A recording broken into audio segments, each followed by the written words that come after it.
एक bar chart लेकर आइए जरा स्विगी का, और स्विगी और इटर्नल दोनों के स्टॉक्स देख लेते हैं एक बार क्या कर रहे हैं।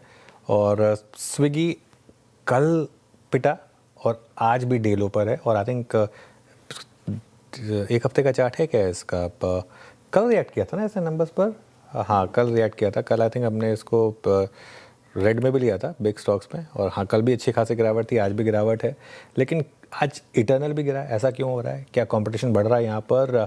ये समझ लेते हैं आशीष से, क्योंकि एक बड़े प्लेयर यानी कि अमेज़न नाउ की शायद अब धीरे धीरे विस्तार की योजनाएं बढ़ रही हैं। आशीष बताइए। सर, बड़ी इंटरेस्टिंग रिपोर्ट यहाँ पर निकल कर आ रही है। ये स्पेस बहुत एक्साइटिंग और इसी के चलते कॉम्पिटिटिव इंटेंसिटी लगातार यहाँ पर बढ़ती जा रही है। अब दरअसल आप देखें तो मेजर प्लेयर्स तो वही हैं, लेकिन अमेज़न नाउ जो लेट आया है, लेकिन लेट एंट्रेंट होने के बाद भी देखें तो पूरे सिस्टम को चैलेंज कर रहा है। डिसरप्शन की कैपेसिटी इसके अंदर है और इसी के चलते मार्केट है नर्वस और इन स्टॉक्स में आपको गिरावट देखने को मिल रही है। दरअसल अगर आप अमेज़न नाउ के ऑर्डर्स देखें तो इसमें मंथ ऑन मंथ आपको 25% की बढ़त यहाँ पर आपको देखने को मिलेगी।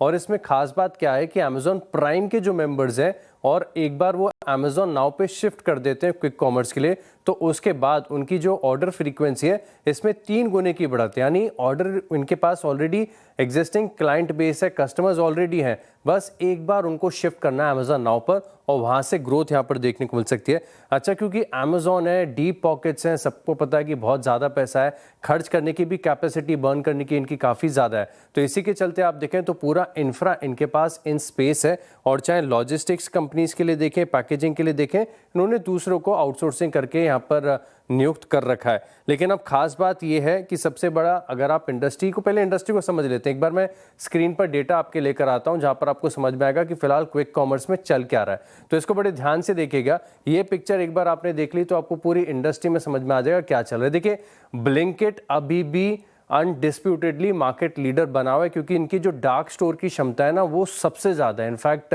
2 बड़े प्लेयर मेजर मिला लें तभी ब्लिंकिट के बराबर जाएंगे। 2250 के आसपास के इनके पास डार्क स्टोर है और इनकी जो डेली ऑर्डर वैल्यू है वो भी काफ़ी ज़्यादा है, 30 लाख है।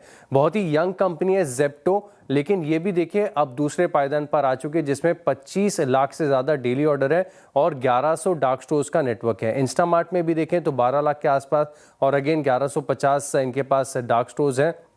लेकिन अब बात करते हैं जो नए एंट्रेंस है। अब नए एंट्रेंस में आप देखें तो चाहे फ्लिपकार्ट मिनट्स है या अमेज़न नाउ है या बिग बास्केट नाउ, इनके पास अभी फिलहाल के लिए डार्क स्टोर्स का नेटवर्क बहुत कम है। लेकिन आपको एक चीज़ और ध्यान में रखनी पड़ेगी कि अमेज़न के पास ऑलरेडी माइक्रो स्टोर्स हैं, एक बार उसको इंटीग्रेट कर दिया तो बहुत ज़्यादा बड़ी रीच यहाँ पर देखने को मिल सकती है। लेकिन मार्केट की दिक्कत यही है कि जो मंथ ऑन मंथ 25% की ग्रोथ देखने को मिल रही है, ये क्या यहाँ से और एक्सपोनेंशियली बढ़ सकती है? और अगर ये बढ़ेगी तो ये जो लीडरशिप है ब्लिंकिट, जेप्टो और इंस्टामार्ट की, इसको यहाँ पर आगे चैलेंज एक देखने को मिल सकता है। लेकिन मार्केट की साइज और अपॉर्चुनिटी आप देखें तो बहुत ज़्यादा एक्साइटिंग है, बहुत ज़्यादा बड़ी है, क्योंकि अभी भी भारत में आपको लग रहा होगा कि ये बहुत मैच्योर हो गई हैं कंपनियां, पूरी मार्केट इन्होंने कैप्चर कर ली है। बिल्कुल ऐसा नहीं है। भारत में अभी भी ऑनलाइन शॉपिंग की जो पेनिट्रेशन है सिर्फ 30% है। बड़े मार्केट को टैप करना अभी भी बचा है और इसी के चलते इंडस्ट्री की रिपोर्ट्स ये बताती हैं कि 2030 तक ये जो पूरा मार्केट साइज है ना ये और दुगना हो जाएगा, यहाँ से बड़ी बढ़त देखने को मिल सकती है। और इसी के चलते देखें तो जो डीप पॉकेट्स वाली कंपनी है तेजी से विस्तार कर रही हैं। बिल्कुल, और विस्तार करने की ज़रूरत भी है यहाँ पर, और कंपटीशन काफ़ी ज़बरदस्त है। शुक्रिया आप आशीष। मयूरेश जी, अब इशू क्या है कि ज़्यादा कंपटीशन और डीप पॉकेटेड प्लेयर्स, क्या इस समय क्विक कॉमर्स स्पेस में टेलीकॉम मोमेंट जैसी एक डी रेटिंग का रिस्क है? There is an absolute possibility. I mean, you are absolutely right. I think जैसे आशीष ने बताया, आई थिंक कंपटीशन के मद्देनजर जो प्राइस अंडरकटिंग होती है ये काफी सिग्निफिकेंट होती है, और इसलिए I think for a longer period of time जब हम एस्टिमेट करते हैं उससे शायद थोड़ा ज्यादा अंडरकटिंग या कंपटीशन प्रेशर इंटेंसिटी के वजह से एबिट और बॉटम लाइन पे प्राइसिंग के वजह से दबाव आ सकता है, because you need to probably maintain your market share to a large extent in the key markets that you have penetrated. दूसरा, आई थिंक ये बिजनेस में कोई इनोवेशन नहीं, तो I think it's relatively easy for bigger player जैसे Amazon entry कर रहा है या other deep pocketed players to probably ensure that once they enter the market उनके पास में एक सस्टेनेबिलिटी फैक्टर है।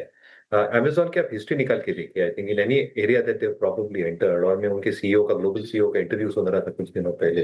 आई think they want to probably become number one in all areas that they are operating out of, और पूरा integration करना चाहते हैं पूरे ऑपरेशंस में, across areas of operation geographically जो वो ऑपरेट कर रहे हैं।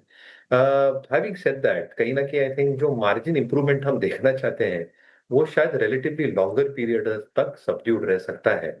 और मैं हमेशा ये मान के चलता हूँ for quick commerce players, I think volumes, daily orders जरूर बढ़ सकती है, but if that is happening at the cost of margins and bottom line को जो बिल्कुल आ नहीं रही है, तो ऐसे बिजनेसेस के प्रॉफिटेबल होने के चांसेस या कंसिस्टेंटली प्रॉफिटेबिलिटी डिलीवर करने के चांसेस कम होते हैं, which probably begs us to believe कि जो एक री रेटिंग होती है, आई थिंक वो थोड़ी लैग होती है सिग्निफिकेंटली। तो कहीं ना कहीं ये पूरे सेक्टर पे शायद competition intensity, pricing undercut, margin के दबाव शायद प्रेरित करें।